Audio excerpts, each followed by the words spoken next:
السلام عليكم ومرحبا بكم. اجي نديرو اليوم خبز ديال الشحمه ولا خبز بالخضره والشحمه. عندنا هنايا الا جينا مع عجنه هي خامره.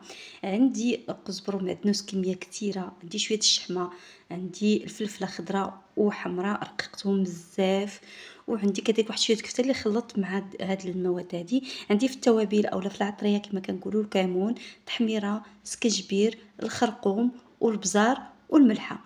واللي بغى يدير شويه الزعتر يديروا، انا درت شويه الزعتر بطبيعه الحال وشويه الزعتر. صافي كنخلط هادشي كما كتشوفوا، راه دايره فيه شويه ديال الكفته كما قلت لكم، غير شويه ما كثرتش. وكنزيد كذلك هنا زيت الزيتون، غير واحد شويه باش يتعجن ليا هاد العجين مزيان ويتجانس.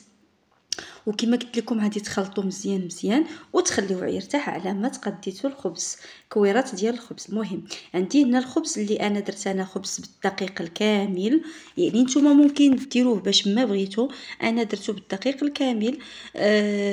وكيجي بنين وكيجي لذيذ وكيجي صحي. وهاد الخبيزات كيجيو صحيين لان فيهم كلشي صحي، حتى الشحمه راهي صحيه الا ما كثرناش فيها. المهم كناخذوا الخبيزات ديالنا كنكوروهم وكنخليوهم يرتاحوا واحد 5 دقائق باش يجيونا ساهلين في التمار. كنبقى نعمرهم هكا بديك الحشوه. الحشوه راه كتجي بنينه لان كما قلت لكم فيها الزيت، فيها الكفته، فيها كذلك الشحمه. الكفته راه غير اختياريه، يعني ممكن ما ديروهاش. انا درت هنا كما قلت لكم الخضره، الفلفله خضراء وفلفله حمراء، ممكن تزيدوا شويه السودانيه اولا فلفله حاره. انا ما زدتهاش صراحه. وصافي كبقى تعمروا هكذا على هذا الشكل هذا حتى كتكملوا هذوك، وكديروا على حسب الرغبه ديالكم، يعني بغيتوهم صغار او لا بغيتوهم كبار. انا هنايا درتهم متوسطين، يعني ما صغار وما كبار، بحال دوك البطيبطات اللي كيتباعوا برا فهما كيجيو هكاك. وكنعمروهم. انا العماره شويه راني كنكثر باش كتجي ديك الخبيزه هكا زوينه ومعمره. فهاد الخبز هذا صدقوني غادي يعجبكم بزاف بزاف. وهذا ما كان كنكملهم على هذا الشكل هذا. وواحد الحاجه اخرى حتى بالنسبه للزعتر هذا، الا قدرتوا تزيدوا حتى شويه فليو الا كان، فصدقوني صدقوني كيجي رائع. انا درت نص عامر ونص ما عامرش بطبيعه الحال. كما قلت لكم راه كنديرهم هكايا صغيورات، يعني ما صغيوراتش بزاف وما كبارش. وكنقرصهم ونخليهم تاني يرتاحوا 5 دقائق. اصلا العجينه راه خامره ياد، وتبارك الله كميه كنت درتها شويه كثيره. فعلى ما كتكملي كيكون الخبز صافي كمل وخمر وارتاح. كما كتشوفوا هنايا فالخبز راني كملته كامل، غادي نخليه يرتاح ونبدا باول وحده درتها وكنبقى غاديه. انا هنا بديت باللي هما ما عامرينش كما كتشوفوا معايا هنا.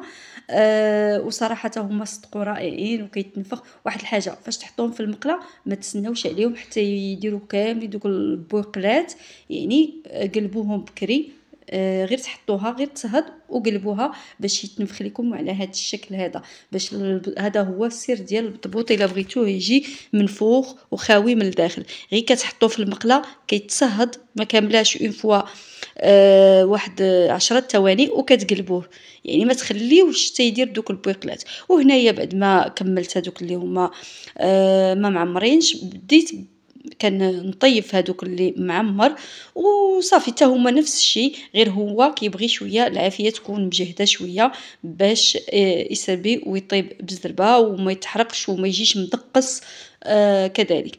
فكنبقى نطيبوه على هذا الشكل هذا وصافي. هكا نكونوا كملنا الطياب ديالنا ديال الخبز ديالنا كامل وكيجي رائع. وصدقوني جربوا بهذه الطريقه وجربوا هذه الخلطه هذه، فراه حتى وليداتكم غادي يعجبهم بزاف بزاف بزاف.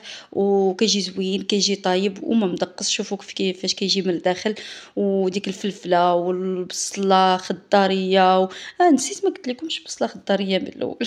المهم راه كتبت المقادير في الاول وغادي نكتبهم في صندوق الوصف. كنتمنى ان الوصفه تكون نالت الاعجاب ديالكم، وصدقوني جربوا على حسابي وعلى ضمانتي، فولادكم غادي يعجبهم. انا هكايا بالراد ديالها تاي مع هاد البطيبطات هادو فكافيين، راه بحال لا تبارك الله عشيوه رائعه ودايزها الكلام.